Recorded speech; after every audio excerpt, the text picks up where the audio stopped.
The key was still in my hand when I noticed the shoes.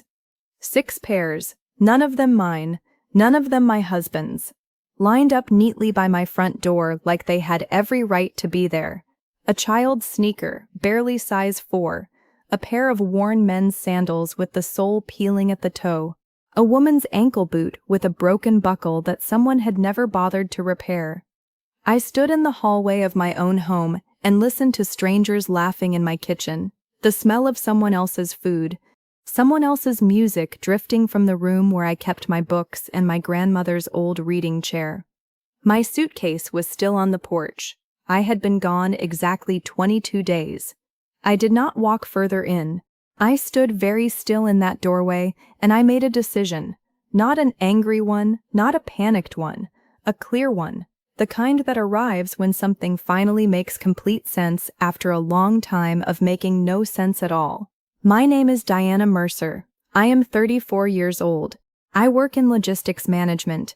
I have been married for 6 years, and what you are about to hear is the story of how my mother-in-law turned my home into her personal business operation while I was away on a work trip, and exactly what happened the morning I came back. I need to give you some background, because without it, none of what follows will land the way it should. My husband Nathan and I bought our house 4 years ago, a 3-bedroom on a quiet residential street, nothing that would make a magazine cover, but to me it was everything I had worked toward since I was 23 years old. I had a savings account I did not touch for 61 months. I had spreadsheets tracking every deposit. I brought my own down payment to the table, fully funded, fully mine, and when we signed the papers, I held that pen with the kind of feeling you cannot explain to someone who has not done it. The weight of years of discipline becoming something physical, something with a street address. The mortgage was in both our names. The deed was in both our names, but the dream of it, the actual wanting of it, had always been mine. Nathan grew up differently. His family had always had property. His parents owned the house he grew up in outright, bought it before the market became what it is now, never had to think about it the way I did. He was not careless with money exactly, but he had never felt that particular urgency. He appreciated the house. He just did not love it the way I did. His mother, Renata, had been a presence in our marriage from early on. Not a destructive one at first. She was the kind of woman who arrived with food you had not asked for and opinions offered with the same casual generosity, constant, well-meaning, and completely indifferent to whether you had wanted either. She visited most weekends. She lived 40 minutes away and treated that distance as practically nothing, which I suppose for her it was. She had a key to our house. That had been Nathan's doing 2 years into our marriage. I had been traveling for work, a 2-week project, my first long trip as a senior manager, and he had decided, without discussing it with me, that it would be sensible for his mother to have a copy in case of emergencies. I came home to find her key hanging on the hook beside ours, and I noted it in the quiet part of my mind where I stored things I was not yet ready to take on directly. I should have addressed it then. I know that now. The key became a habit. The habit became an assumption. And assumptions, in a marriage, are the most dangerous kind of slow erosion. The trip that started all of this was standard for my job. 22 days across 3 cities, client meetings, site visits, presentations that ran long, hotel rooms that all looked the same after the first week. I had done this kind of travel before. Nathan was comfortable at home. Before I left, he mentioned that his mother might stop by a few times while I was away. To check on him, he said. Bring meals, maybe. I said that was fine. I meant it genuinely at the time. The first week, Nathan called every evening. By the second week, the calls were shorter and further apart. By the third, I was sending questions into what felt like a long delay before anything came back. I told myself he was busy. I told myself the time difference between cities was throwing off our rhythm.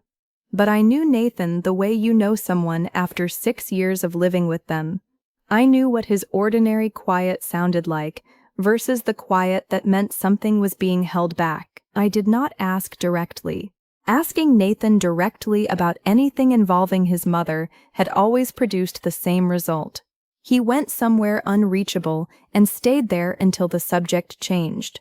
So instead, I changed my flight. I booked an earlier return without telling him, landed at just after 6 in the morning, and took a cab home rather than asking to be picked up. I came home to 6 pairs of shoes and laughter that belonged to no one I had ever met. I set my suitcase inside the door and walked into my own kitchen as calmly as I could manage. There was a man at my table eating breakfast, a woman washing something at my sink, a child I had never seen sitting on the counter eating cereal out of one of my bowls.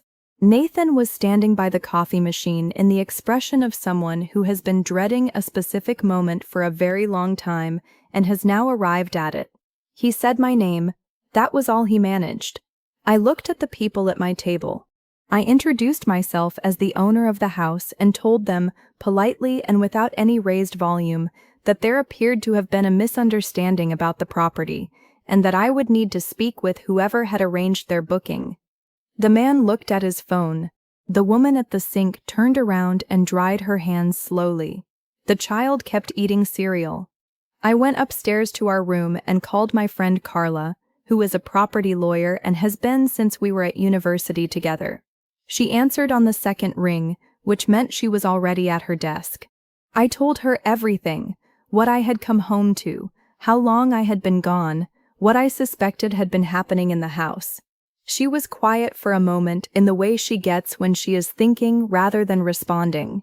Then she said, "Diana, operating a short-term rental at a residential address without a license is not just poor judgment. In your city, it carries significant fines per violation, and doing it without the written consent of a co-owner is a separate problem entirely." I said, "How do I find out how long this has been running?" She said, "Start with the platform, search your address." I opened my laptop.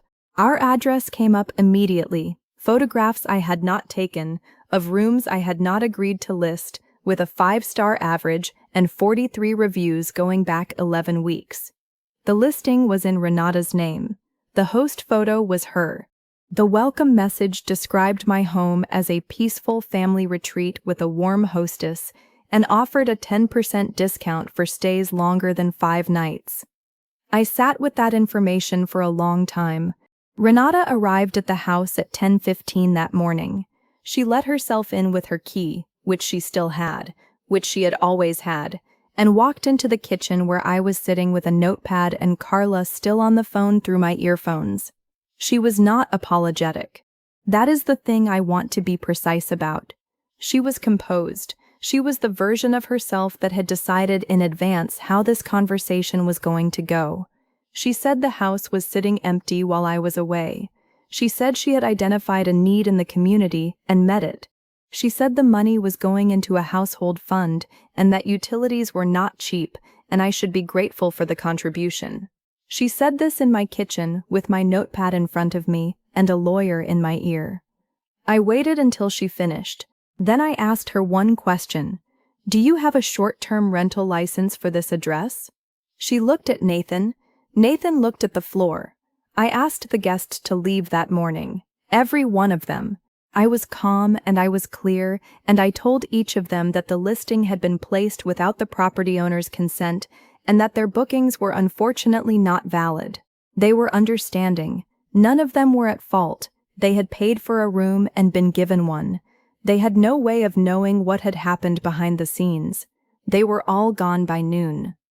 Renata watched this from the doorway. She said I was being unreasonable. She said I was hurting people who had nowhere else to go on short notice. She said she would speak to Nathan and we would resolve this like adults. I said, "You are welcome to speak with Nathan. My lawyer will be in contact with you separately."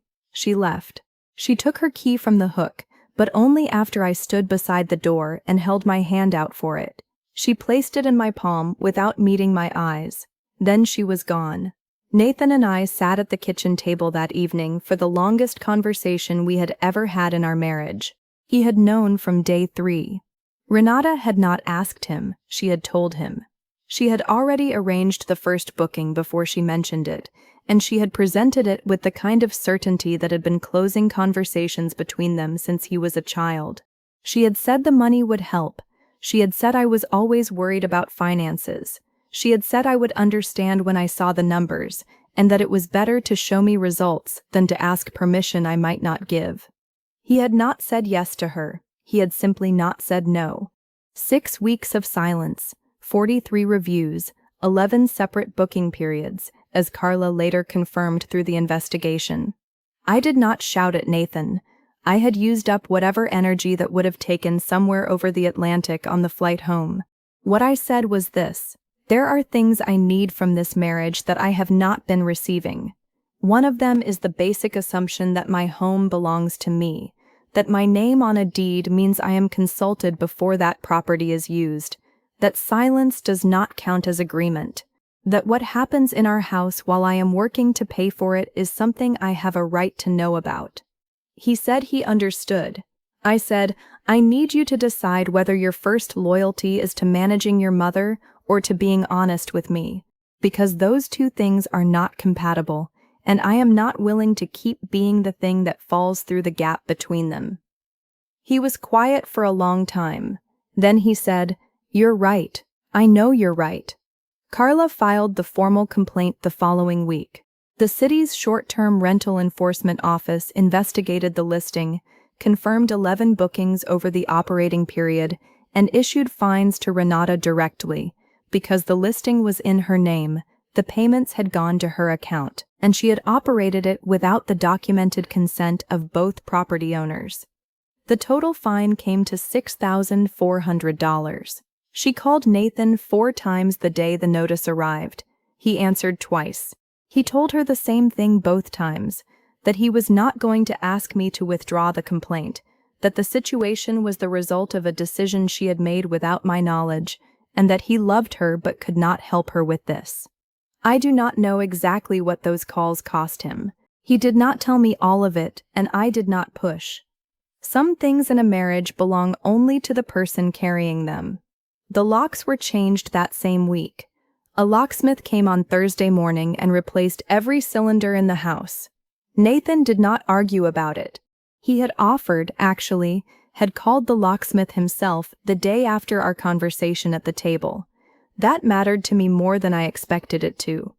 3 months after everything, Renata came to dinner. She sat at the table and ate the food, and was polite in the way of someone who has learned, at real cost, where the edges of something are. She did not apologize directly. She is not someone who does that easily. What she said, near the end of the evening, was, I should have spoken to you before I did anything. From her I understood that was the full reach of what she could offer. I accepted it, not because it was enough. It was not enough, and she and I both knew it. But because I was making a deliberate decision about what I wanted my life to look like, and a permanent war with my husband's mother was not something I was willing to maintain alongside everything else. What I have now is a house with locks only 2 people have keys to. A husband who has, slowly and imperfectly, started choosing honesty over avoidance. A marriage that feels, for the first time in years, like something we are both inside rather than something I am holding up from one end. And a very clear understanding of my own name on a deed, and what that means, and what it does not allow anyone, regardless of what family they belong to do without my knowledge. Your home is not a resource to be managed behind your back. It is not a compromise you make for someone else's sense of entitlement. Knowing that, really knowing it, in the part of you that does not apologize for taking up space, is the only thing that matters when someone decides to test it. It is yours, and that is not a negotiation.